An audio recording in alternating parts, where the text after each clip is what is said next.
Hello everyone, this is Dr. Hitesh Rajput and we are here with a new topic and that is manufacturing of bread. कि हम कैसे bread prepare कर सकते हैं commercial level पे और small scale level पे भी, राइट? क्योंकि ब्रेड प्रिपरेशन के लिए हमें ज़्यादा किसी स्पेसिफिक इक्विपमेंट की रिक्वायरमेंट नहीं होती है, बट कमर्शियल लेवल पे हम कंटिन्यू प्रिपरेशन के लिए स्पेसिफिक इंस्ट्रूमेंट का यूज करते हैं, बट हम पूरे स्केल पे भी ब्रेड बना सकते हैं. Okay, so there is a method how we can prepare bread. Okay, यहाँ पर हम बात करेंगे. सबसे पहले ब्रेड है क्या, तो बेसिक आइटम है. ज्यादातर ये बेकरी आइटम्स में सबसे ज्यादा आज के टाइम में यूज किया जाता है बेकिंग का, और पॉपुलर है और लो कॉस्ट भी है. ओके, बट बेनिफिट्स बनाने के लिए ब्रेड का बहुत ही ज्यादा कम लो कॉस्ट की ब्रेड बनाने के लिए काफी केमिकल यूज किए जाते हैं, जिससे फ्लेवर इनहेंस हो जाए, हमें ज्यादा इंग्रेडिएंट ऐड ना करने पड़े, राइट? तो बहुत सारी चीजें हैं जो कि स्टैंडर्ड को फॉलो नहीं करते हैं. बहुत सारी इंडस्ट्रीज एंड बहुत सारे कॉमर्शियल प्लेटफॉर्म है जो कि प्रॉपर प्लेटफॉर्म ये स्टैंडर्ड को फॉलो नहीं करते ड्यूरिंग प्रिपरेशन ऑफ ब्रेड. यहाँ पर हम बात करते हैं रेगुलेशंस की. फूड सेफ्टी रेगुलेशंस में क्या है कि ब्रेड किससे बनाई जाती है. बेसिक इंग्रेडिएंट ब्रेड के क्या है, तो बेसिक इंग्रेडिएंट हमारा है flour and yeast, right, water. ये बेसिक इंग्रेडिएंट है. Without these ingredient we can not prepare bread. Okay, और उसके बाद these are the essential ingredient. Non essential ingredient का मतलब है कि हम ऐड कर सकते हैं, जरूरी है टेस्ट के लिए, जैसे कंडेंस्ड मिल्क हो गया, शुगर हो गया, फैट हो गया, ये हम ऐड कर सकते हैं, बट बगैर इनके भी हम अपना प्रोडक्ट बना सकते हैं. ब्रेड मेकिंग में बेसिक स्टेप्स है यहाँ पे 3. क्या है? फर्स्ट स्टेप है dough formation, second step fermentation and proofing, and third one is baking. Important 3 steps में डिवाइड किया गया है ब्रेड मैन्युफैक्चरिंग को. सबसे पहले आपका आता है कि there are numerous types of methods you can prepare bread, right? ये ट्रेडिशनल मेथड से भी हम प्रिपेयर कर सकते हैं, कॉस्ट इफेक्टिव भी होता है. काइंड ऑफ ब्रेड डिपेंड करता है. These are the causes. इस पे डिपेंड करता है कि किस तरह के ब्रेड बनेंगे, किस तरह का मटेरियल है, क्या मेथड है, आप टेम्परेचर कितना यूज कर रहे हैं. ओके, तो ये इफेक्ट करते हैं रियोलॉजिकल प्रॉपर्टीज को. So there are for the making of bread we can divide into 3 principal stage. First stage dough formation and preparation, and fermentation and baking.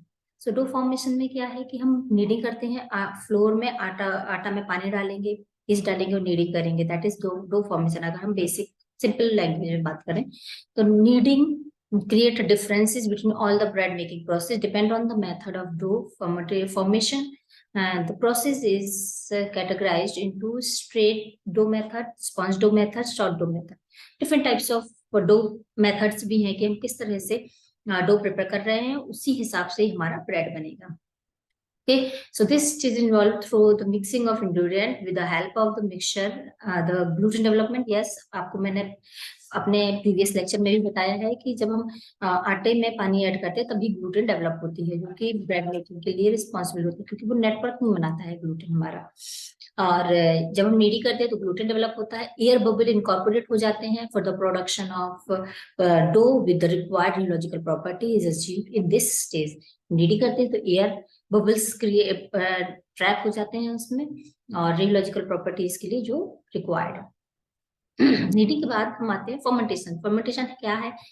Fermentation and proofing same चीज है. इसमें क्या होता है कि फर्मेंटेशन के time पे जब ईस्ट को हम ऐड करते हैं तो फर्मेंटेशन होने लगता है, उसमें 2 गैस रिलीज होती है, carbon dioxide and ethanol. So during baking ethanol alcohol evaporate हो जाती है और कोई भी इफेक्ट नहीं देती है आफ्टर टेस्ट या कुछ कुछ अनडिजायरेबल टेस्ट दे, तो ऐसा कुछ नहीं है. वॉलेटाइल है अल्कोहल, तो अल्कोहल वॉलेटाइल हो जाती है हीट जब मिलेगी तो वॉलेटाइल हो जाएगी। बट कार्बन डाइऑक्साइड ट्रैप हो जाती है ग्लूटेन फिल्म में, इसलिए ग्लूटेन इंपॉर्टेंट है। ग्लूटेन फिल्म में कार्बन डाइऑक्साइड फिल हो जाती है, जिससे कि लो वॉल्यूम इंक्रीज, ब्रेड का जो वॉल्यूम है वो increase। आपने देखा होगा ब्रेड को जब हम कट करते हैं तो जाली जाली बनी होती है, right. Because of this carbon dioxide gas, जब हम बेकिंग करते हैं तो लो वॉल्यूम बढ़ता है, ग्लूटेन की वजह से एक्सपैंड होता है। ग्लूटेन क्योंकि एक्सपैंड करता है नेटवर्किंग बनाने के लिए। और जब वो छेद छेद होते हैं, क्योंकि कार्बन डाइऑक्साइड फिर उसमें से निकल जाती है, इसलिए वो पोरस टेक्सचर आता है ब्रेड का। ओके, क्योंकि प्रॉपर टेक्सचर देता है जो डिजायरेबल है, एक्सेप्टेबल है। Baking in this final stage, the bread making due to the action of heat, the bread is firmed, texture is stabilize and converted into the baked product. Bread firm रहती है, baking में जो texture है, जो reaction होते हैं वो stable हो जाते हैं बेकिंग प्रोसेस में। ओके, और हमें एक कन्वर्टेड बेक्ड प्रोडक्ट मिलता है बेकिंग में। क्योंकि हम एक पर्टिकुलर टेम्परेचर पे करते हैं, जो नेटवर्क की जो रिएक्शंस होते हैं वो सारे स्टेबल हो जाते हैं, रुक जाते हैं, और नेटवर्किंग बन रहा है और लो वॉल्यूम बन रहा है, वो सारी चीजें हमारी स्टेबल स्टिफ हो जाती हैं। हम अब यहाँ पे फ्लो चार्ट की बात करेंगे। आज हम सिर्फ बेकिंग मैन्युफैक्चरिंग ऑफ ब्रेड की ही बात करेंगे। उसके बाद क्या क्या रिएक्शंस होते हैं वो हम बाद में एक अलग से मैं एक बना दूंगी लेक्चर, उसमें हम बात करेंगे कि बेकिंग में क्या चीजें होती है, बेकिंग के छोटे छोटे स्टेप्स हैं, अगर इसमें इन्वॉल्व हुआ तो मैं इसमें बता दूंगी। ओके, सो हम जल्दी से इसको कंप्लीट करते हैं। These are the steps for the preparation of bread: preparation of ingredient, then dough formation, first fermentation। इसमें ब्रेड में तीन तरह से फर्मेंटेशन की जाती है। First fermentation, first proofing, divided in scaling of dough, rounding, moulding and dividing and scaling of dough. Then इसके बाद इंटरमीडिएट प्रूफिंग होती है, then rounding, moulding and final proofing, then baking, cooling and slicing. Okay, so preparation of ingredient, basic ingredient कौन कौन से हैं, इनकी properties क्या हैं, और ऑप्शनल इंग्रेडिएंट क्या है। So absolutely required for making acceptable bread, हमें बेसिक इंग्रेडिएंट है wheat, east, salt and water. मैंने आपको पहले बताया है, राइट, कि व्हीट हमें चाहिए, ईस्ट चाहिए, सॉल्ट एंड वाटर चाहिए, जो कि इसेंशियल इंग्रेडिएंट है। इनका यूज क्या है, use of use in addition of basic ingredient provide a specific taste, texture, appearance and product। Product को proper texture, appearance and taste provide करता है। ये बेसिक इंग्रेडिएंट जो रिक्वायर्ड है, बगैर इनके ब्रेड पॉसिबल ही नहीं है। Specially speciality floor, sweeteners, shortening and dairy products. Option है करेक्टराइजिंग इंग्रेडिएंट, ये हैं जो कि कैरेक्टर प्रोवाइड करते हैं, टेक्सचर वगैरह देते हैं। डेयरी प्रोडक्ट्स ये हम डाल सकते हैं, बट इनसे भी हमारी ब्रेड बन जाती है। ऑप्शनल में जैसे कि ब्रेड इम्प्रूवर्स डालना हो, राइट, एंड जो addition of small amount only we can add this optional ingredient, जो कि प्रिजर्वेटिव्स करेक्ट करते हैं, न्यूट्रिएंट इनरिचमेंट कर देते हैं, न्यूट्रिएंट्स बढ़ा देते हैं ब्रेड के। अदर इंग्रेडिएंट डिपेंड कंडीशनिंग दे देता है ब्रेड को, ईस्ट को, right, as a food use कर सकते हैं। डो फॉर्मेशन, फर्स्ट स्टेप हमारा dough formation. So dough formation में हम क्या करते हैं कि सारे इंग्रेडिएंट को, dough is form by mixing of prepared ingredient mix in one of the most important steps in baking, bread making, serving a following to distribute all the ingredient equitably as possible। Ingredient को हम properly dry, पहले हम क्या करते हैं कि dry ingredient को mix करते हैं, मतलब आटा को छाना, फिर बेकिंग पाउडर हमें डालना नहीं, सॉल्ट, और इन सबको हम छान लेते हैं। देन हम वाटर में, ल्यूक वाटर में ग्लूटेन को, ईस्ट को डालते हैं, और थोड़ा सा ईस्ट एक्टिवेट हो जाता है, तब हम उससे न्यूडिंग करते हैं। ओके, ये किया जाता है to make a develop the gluten by interacting the water, protein, gliadin and gluten together in the presence of water, incorporate air into the dough mass, thus nucleating the bubbles essential to every styles of living। Mechanical mixture, बहुत तरह के mixture भी हैं, horizontal mixture, mechanical mixture, continuous mixture, उसमें हम mixing करते हैं। Commercial level पे मशीनरी यूज की जाती हैं, सीधे horizontal, vertical and continuous, but home scale पे हम नीडिंग कर सकते हैं नॉर्मली। ओके, सो यहाँ पे इनका वर्किंग कंडीशन दिया गया है मिक्सचर का। कंटिन्यूअस मिक्सचर क्या होता है, हम इसमें एक तरह का ब्रेड ही बना सकते हैं या मिक्सिंग कर सकते हैं। कंटिन्यूअस मिक्सर में क्योंकि दूसरी तरह का करेंगे तो वेरिएशन आ जाएगा। पहले हम इसको साफ करेंगे, दूसरे तरह के ब्रेड या बिस्किट जो भी हमें मिक्सिंग करनी है डो को, वो हम कर पाएंगे। वन टाइप का एक बार में वन टाइप ऑफ डो हम मिक्स कर सकते हैं, मिक्सिंग कर सकते हैं। हॉरिजॉन्टल यू शेप का होता है और डिस्चार्जेबल मिक्सचर होता है, निकाल सकते हैं हम इसको, राइट। वर्टिकल नोबल बोल मूवेबल वर्टिकल शाफ्ट होता है और इसमें हम अच्छे से नीडिंग कर लेते हैं।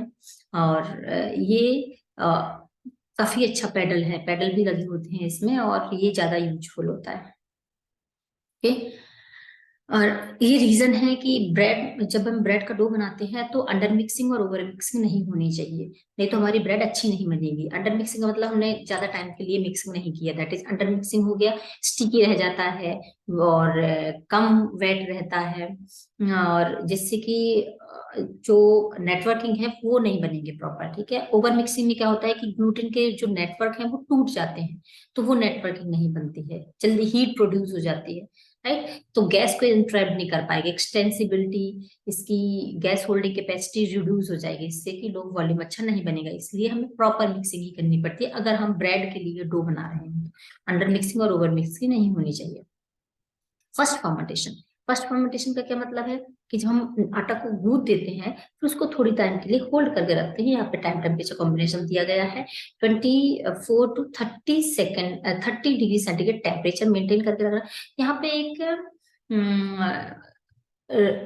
एक रिहाइड्रेटेड चैम्बर होता है, हाइड्रेटेड चैम्बर होता है जिसमें कि एक आरएच वैल्यू भी हमें मेंटेन करके रखनी पड़ती है, नहीं तो हमारा ईस्ट एक्टिवेट नहीं होगा। तो 70-75% आरएच वैल्यू पे हमें 24 to 30 डिग्री सेंटीग्रेड टेम्परेचर पे डो को रखना होता है 25 to 30 मिनट्स के लिए, जिससे कि हमारा डो जो है, जैसे मिक्सिंग कर रहे हैं तो कितना डैमेज हो रहा है तो वो थोड़ा सा रिलैक्स हो जाता है इसमें, और फर्स्ट प्रूफिंग होने लगती है, फर्मेंटेशन स्टार्ट हो जाता है। ओके। देखिए कार्बन डाइऑक्साइड प्रोडक्शन हो जाता है, physical transformation of the dough हो जाता है, improve the dough stability. Okay. Fermentation में ईस्ट का स्टार्ट होने लगता है। उसके बाद हम 30 मिनट के बाद हम डिवाइडिंग एंड स्केलिंग करते हैं। डिवाइडिंग का मतलब उनको पीसेस में काट देते हैं। In this step the dough is divided into the individual pieces and predetermined uniform weight. एक एक वेट का, क्योंकि आपने देखा होगा ब्रेड एक पर्टिकुलर ऐसे साइज में आते हैं तो उनका एक यूनिफॉर्म वेट होता है, ये कितने डो में कितनी हमारी ब्रेड कितने पर्टिकुलर साइज की वेट ब्रेड बन जाएगी, तो उसका वेट ले लेके करते हैं। To compensate the baking losses generally 12% extra dough is weighted. क्या होता है कि कंपेंसेट करने के लिए जब हम डो को वेट करते हैं तो 12%, सपोज हम 100 ग्राम का डो ले रहे हैं तो उसमें 112 ग्राम का डो लेते हैं, जिससे कि कॉम्पनसेट करने, कभी स्टिक हो रहा है कभी जल रहा है स्लाइसेस में हटाने उन सब, और मॉइस्चर लॉसेस भी होते हैं, तो इन सब चीजों को dough can be divided into volumetrically. Dough को वॉल्यूमेट्रिकली भी डिवाइड कर सकते हैं, जो कि हमारा ट्रे होता है उस हिसाब से हम डिवाइड कर सकते हैं। Okay.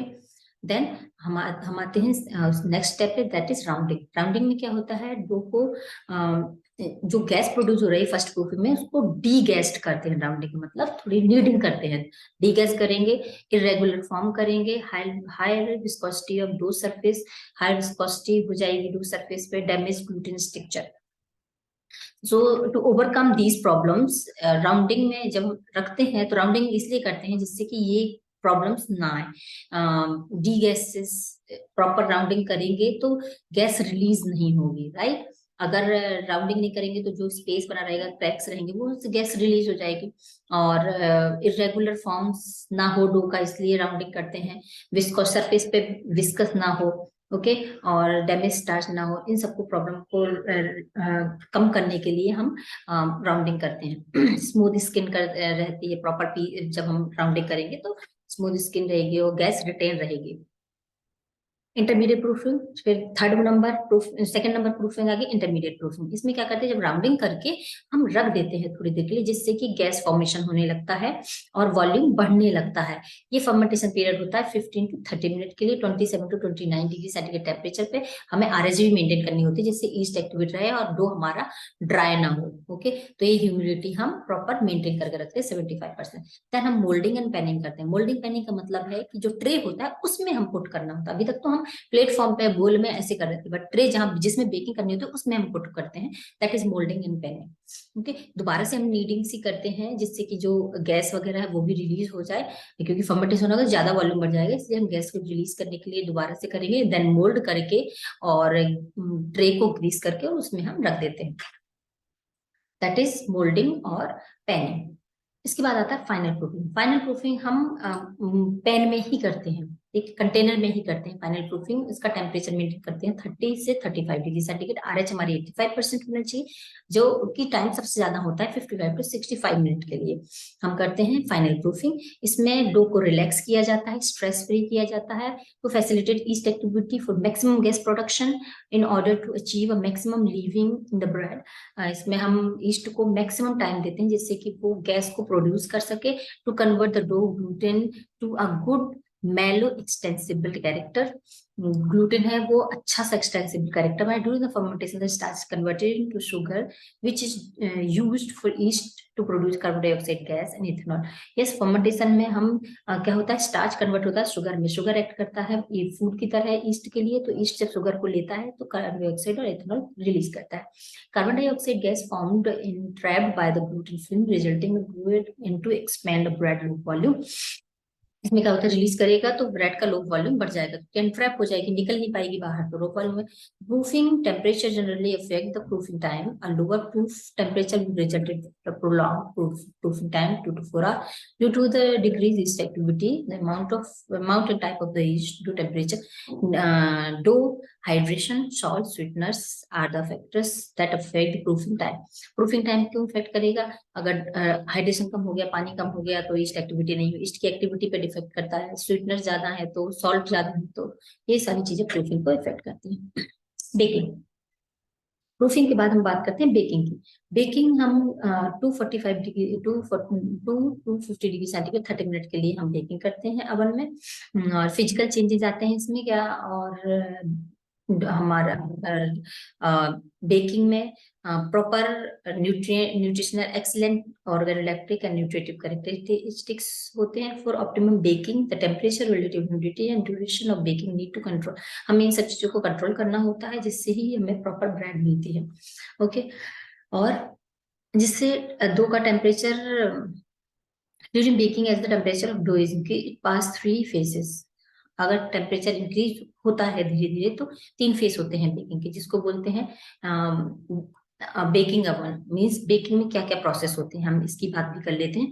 Oven spring, gelatinization of starch and browning and aroma formation, 3 steps होते हैं बेकिंग में। फर्स्ट है अवन स्प्रिंग। अवन स्प्रिंग का मतलब है जब temperature range 30 to 60 degree centigrade और 70 डिग्री सेंटीग्रेड होता है, जब टेम्परेचर 50 डिग्री सेंटीग्रेड तक पहुंचता है तो intense fermentation by yeast until dough temperature reach 50 degree centigrade and increase production of carbon dioxide, very high enzyme activity होती है, और leading the conversion of starch to sugar and liquefication of dough and decrease in the viscosity. ये सब चीजें जब 50 तक पहुंचता है, 50 में टेम्परेचर जब पहुंचता है तो फर्मेंटेशन सबसे ज्यादा हाई होता है, प्रोडक्शन कार्बन डाइऑक्साइड का बहुत ज्यादा होता है धीरे धीरे, क्योंकि टेम्परेचर पहुंचता है, और यहाँ पे 60 डिग्री सेंटीग्रेड और 80 पे मैक्सिमम एंजाइम एक्टिविटी होती है, और कन्वर्जन होता है शुगर का, स्टार्च का शुगर में, liquefication of dough decreases in the viscosity, viscosity decrease होने लगती है। फिर जब टेम्परेचर 60 से 90 डिग्री सेंटीग्रेड पहुंचता है तो जिलेटिनाइजेशन होता है। जिलेटिनाइजेशन क्या है, स्टार्च का during baking the water is transformed from the gluten hydrated during the kneading to starch in such high temperature starch is gelatinized। Denaturation of protein होता है 70 डिग्री सेंटीग्रेड पे, और जिलेटिनाइजेशन होता है लीड करता है 50 to 60 to 90 डिग्री सेंटीग्रेड पे। Gelatinisation मतलब स्टिफ होती है स्टार्च, ओके, और प्रोटीन भी स्टिफ हो जाती है, स्टेबल हो जाती है ब्रेड में। ब्राउनिंग एंड एरोमा फॉर्मेशन होता है 100 डिग्री सेंटीग्रेड पे। जब 100 डिग्री सेंटीग्रेड पर पहुंच जाता है तो ब्राउनिंग होने लगती है, ब्लड रिएक्शन होता है between reducing sugar, glucose, fructose and to amino acids of protein to form a dark brown melanoidins and other intermediate compounds such as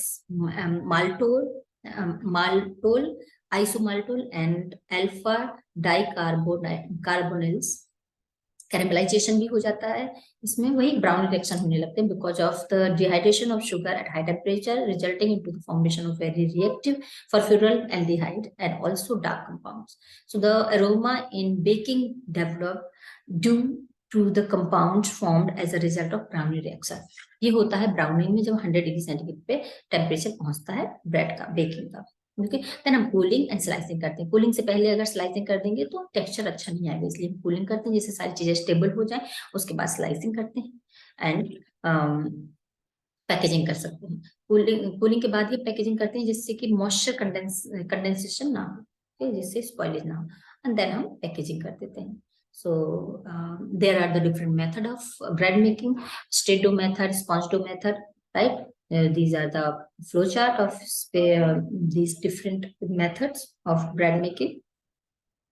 Okay, so now that's it from my side. And if you have any query, so you can ask me, or you can write a text to me, or do like and subscribe. Thank you.